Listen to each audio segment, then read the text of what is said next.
pertama, apa itu khusyuk? Sepanjang ada keterangan di Quran dengan hadis, itu yang kita dahulukan. Jadi itu yang terbaik dibandingkan kita berpendapat. Ya.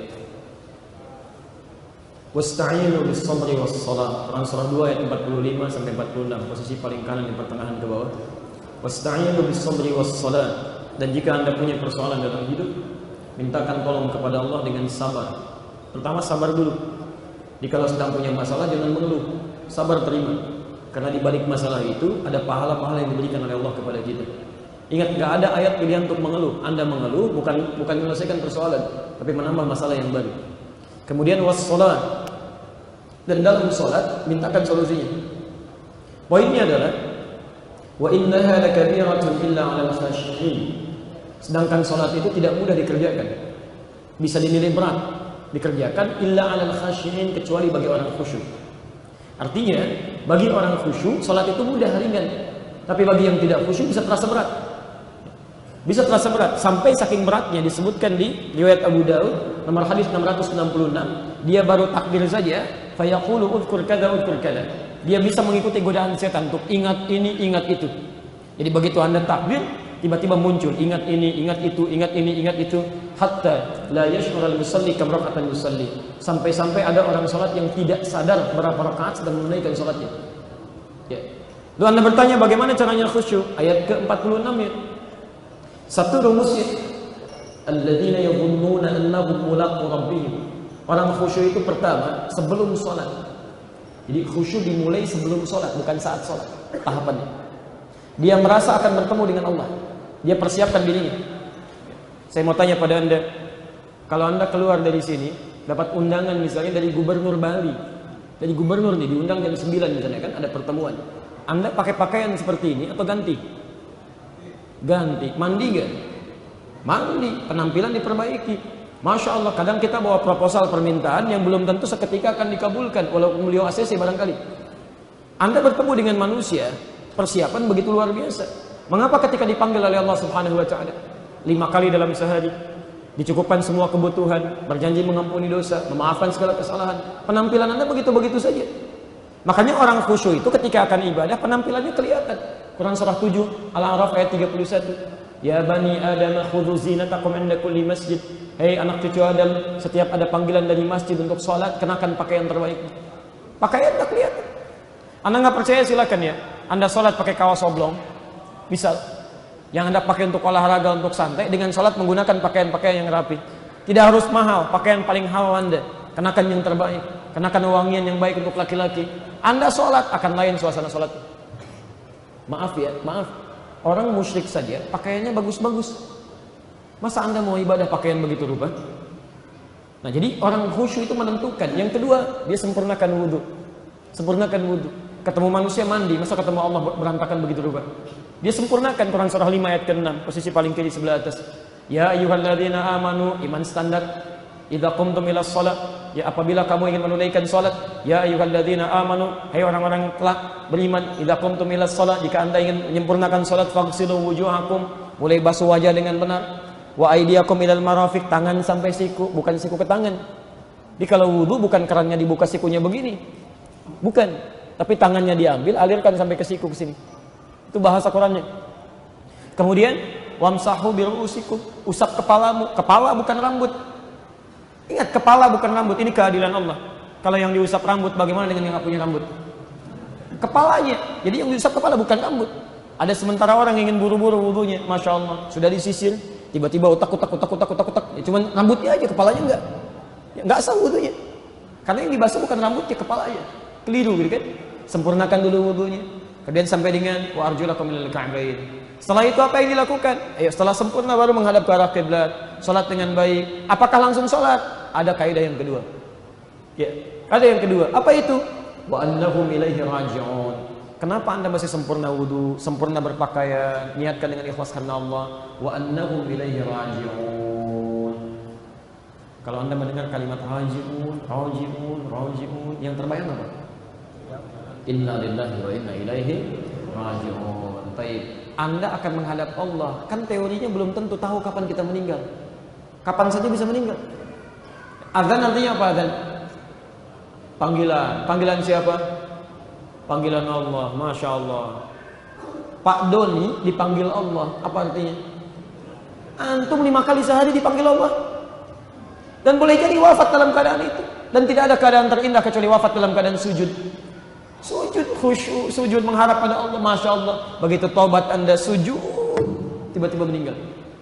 Di Qatar pernah kejadian seorang perempuan mau menikah. Sudah akad dia, maghrib, isya mau diperkenalkan. Begitu mau keluar, isya adzan, panggilan isya muncul. Ibunya datang, kata ibunya, ta'ala bunayya, nak ayo kita keluar. Kata anaknya, ummi hanatil waqt, datang waktu salat. Kata ibunya, kan bisa diakhirkan. Kata anaknya, izinkan saya menunaikan salat dulu. Merespon panggilan Allah dibandingkan bertemu dengan manusia. Ibunya marah, kalau kamu enggak taat, kamu menjauh dari mama. Tiba-tiba keluar ibunya itu, kesal. Kata ibunya, itu make up kamu bisa luntur lagi. Kemudian ditutup pintunya. Anak ini kemudian berwudu, dia basuh segalanya, make upnya luntur kembali, dia kemudian sholat menghadap Allah. Khusyuk pas sholat, enak. Ini nyata dengan pakaian pengantinnya. Dia sholat, ruku, sujud, nikmat sujudnya. Saking nikmatnya panjang sujudnya, dan gak bangun lagi, meninggal dalam keadaan sujudnya. Manusia menginginkan dia menjadi pengantin dunia, Allah menginginkan dia jadi bidadari akhirat. Manusia menginginkan dia menggunakan make up dunia, kata Allah lunturkan make up akhirat itu wudu. Menggunakan make up akhirat, wafat dalam keadaan sujudnya. Tidak ada kegiatan paling indah. Makanya ketika antum dipanggil Allah lewat sholat, bukan sekedar sholat, mungkin itu sholat terakhir kita. Makanya dalam sunnah saat anda mau sholat ketika berjamaah itu, imam kan berbalik. Itu saat imam berbalik, bukan cuma mengatakan, ingat ya, ingat ini satu kekurangan yang seringkali masyarakat, al-akhta' asy-sya'iyah, ya, salah kaprah yang banyak. Dalam kaidah itu ada bahasa-bahasa syariat yang harus menggunakan lafadznya, ada yang boleh dengan maknanya, dengan bahasa kita. Misal kalau azan itu harus pakai bahasa syariat, bahasa Arab. Allahu Akbar, nggak boleh diterjemahkan. Begitu diterjemahkan, zauknya hilang, rasanya hilang, dan jadi aneh. Nama-nama Al-Quran itu harus dengan nama aslinya. Nggak boleh kemudian disebutkan dengan nama terjemah, rasanya nggak akan enak. Al-Baqarah, Ali Imran, misalnya An-Nahl, An-Naml. Anda baca dengan terjemahannya misalnya, bro, lagi baca surat apa nih? Surat semut, nggak akan enak kedengarannya. Kamu apa? Sapi. Masya Allah, nggak akan nyaman. Nah itu keliru gitu kan. Al-Baqarah, Ali Imran, An-Naml, Masya Allah, itu nyaman, luar biasa.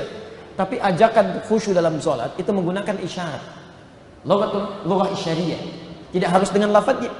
Makanya Nabi mengatakan dengan bahasa yang umum, aqimas shufuf. Boleh kita gunakan bahasa kita. Pak Ibu sekalian, tolong rapatkan safnya, khusyukkan sholat kita. Mungkin ini sholat terakhir kita. Mari kita sujud dengan baik kepada Allah. Mudah-mudahan kalaupun kita wafat, kita diwafatkan dalam keadaan terbaik. Coba bandingkan dengan kalimat kedua. Istaqimu, takhashshu lil jamaah. Rubbama hadhihi akhir salatuna. Mana yang menyenangkan, yang paling merasa ke dalam jiwa? Yang pertama atau yang kedua? Pertama. Kenapa? Karena antum paham. Jadi boleh gunakan bahasa yang dipahami karena logohnya logo isyariyah. Dan silakan boleh menggunakan bahasa Arab dulu, boleh. Istaqimu, rapatkan, luruskan. Tidak mutlak harus seperti itu. Saya pernah di Mekah itu ya. Tugas di Mekah tahun 2010. Salat di Masjid Syekh bin Baz di Makhlas Al-Jin. Imamnya mengatakan, "Ya jemaah, aqfil an-naqal, ij'al al-ittisal bil khaliq, wa la taj'al al-ittisal bil makhluq." Masyaallah. Ada yang khusyuk. Dianggap itu bahasa Nabi karena nggak tahu kan. Begitu pulang ada yang praktekkan. Ayyuhal jamaah, aqfil an-naqal, ij'al al-ittisal bil khaliq, wa la taj'al al-ittisal bil makhluq. Padahal terjemahannya, hadirin sekalian, tolong matikan handphone ya. Jadikan hubungan terhubung dengan Allah, bukan dengan makhluk. Tidak harus menggunakan bahasa kita. Ada kekhusyuan di situ dalam jiwa. Tapi apa yang terjadi? Indah. Wa annahu ilaihi raji'un. Wafat dalam keadaan kita kembali kepada Allah Subhanahu wa taala. Makanya kalau antum ingin khusyuk, teori Qur'annya sederhana. Penampilan terbaik, pakai yang paling halal, wudu dengan sempurna, sehingga ketika kita menghadap Allah mungkin seketika kita wafat, indah keadaan kita. Dua. Yang ketiga, belum selesai sampai situ. Ditafsir lagi di Quran, surah ke-29 ayat ke-45. Utslu ma uhiya ilaika minal kitab wa aqimis shalah. Sebelum tunaikan salat, baca dulu, pelajari dulu, pahami dulu. Maaf, suka ada kurang tepat dalam penerjemahan, kurang sempurna. Utslu di situ bukan bacalah. Beda. Apa wahyu pertama yang diturunkan oleh Allah? Iqra. Apa artinya? Baca. Ini Iqra, di sana utslu. Dua-duanya bacalah. Apa bedanya? Padahal kalimatnya berbeda. Kalau Iqra itu dari kata qiraah. Artinya hanya sekedar baca. Ini ada bacaan di depan saya, kemudian saya baca. Itu Iqra namanya. Tapi kalau utslu itu dari tilawah. Tilawah itu artinya baca, pahami yang dibaca, amalkan yang sudah dipahami itu. Itu tilawah. Kenapa wahyu pertama turun kalimatnya Iqra bukan utslu? Ini untuk menegaskan sifat ummi Nabi Muhammad SAW yang jangankan paham, baca pun gak bisa. Kalau ayatnya mengatakan utslu, salah ayatnya. Seakan-akan memberikan kesan bahwa Nabi sudah bisa baca. Ya, jadi karena Quran itu bukan buatan manusia, firman Allah, maka kalimatnya pas, diksinya tepat. Iqra, Muhammad, kamu gak bisa baca nih. Tapi dibimbing oleh Allah untuk ditanamkan bacaan dalam jiwanya. Disimpan dalam dadanya. Quran surah 75 ayat 16 sampai dengan ayat 18. Posisi paling kanan sebelah bawah. La tuharrik bihi lisanaka lita'jala bi. Inna 'alaina jam'ahu wa Qur'ana. Fa idza qara'nahu fattabi' Qur'ana. Tapi ketika Qur'annya sudah ada dalam jiwanya, muncul perintah salat, muncul perintah zakat, kalimatnya berubah menjadi tilawah. Utslu. Jangan sembarangan salat. Belajar dulu bacaan salat. Pahami dulu maknanya. Pahami isinya. Sehingga ketika kita sholat, Allahu Akbar, lisan kita mengucapkan Allahu Akbar, pikiran kita karena paham maknanya langsung menerjemahkan Allah Maha Besar. Hati kita meresapi, ya Allah, saya mengatakan Kau yang Maha Besar, sementara saya kadang-kadang merasa besar dalam kehidupan, sombong dengan teman saya, angkuh dalam kehidupan, merasa yang paling hebat dalam amalan. Allahu Akbar. Makanya Abu Bakar, sahabat Nabi, mertua Nabi, sahabat Abu Bakar. Antum kenal Abu Bakar? Kenal di mana? Itu sholat dengan nilai dan kalimat ini, begitu takbir itu semua disebutkan Allahu Akbar, gemetar tangannya Pak, gemetar dan menangis beliau baru takbir karena paham isinya. Aku takut ketika aku mengatakan Allahu Akbar, Allah yang paling besar, aku merasa besar dalam diri, paling khusyuk dalam ibadah, paling hebat dalam amalannya, karena dijamin oleh Nabi SAW masuk surga tanpa hisab, dijamin oleh Nabi pahanya tidak sebanding dengan amalan umat manusia. Selevel Abu Bakar, sahabat Nabi, dijamin masuk surga, mertua Nabi, dekat dengan Nabi, pahanya tidak sebanding dengan amalan umat manusia, bertakbir Allahu Akbar, sudah gemetar saking paham. Antum sahabat Nabi bukan, tetangga Nabi bukan, mertua Nabi juga bukan, menantu Nabi apalagi, surga belum jelas, amalan masih berantakan, hisab masih menegangkan, Allahu Akbar, sampai sujud masih ingat yang lain juga. Walaupun kadang-kadang ada yang mirip-mirip ya, begitu Allahu Akbar salat subuh tuh di dekat pantai gemetaran juga ini. Wah, dinginan. Itu poin. Makanya tilawah di sini. Tilawah itu saya sambungkan ke Jumat ya. Di tilawah itu sebelum sholat, termasuk sebelum Jumat, pahami dulu apa ketentuan Jumat. Ini poinnya Mas. Di sebelum Jumatan, itu kalimat-kalimatnya selalu menggunakan tilawah. Pahami apa hukum Jumat. Bagaimana sebelum berangkat Jumat, kan pahalanya banyak. Mandi dulu, wudu dulu, kemudian tugas DKM apa yang diamanahi merawat masjid, mengondisikan Jumat itu khusyuk. Kata Nabi, faman lagha fala jum'atalah. Siapa yang melakukan perbuatan sia-sia atau terganggu dalam amalannya, maka bisa berpotensi hilang Jumatnya.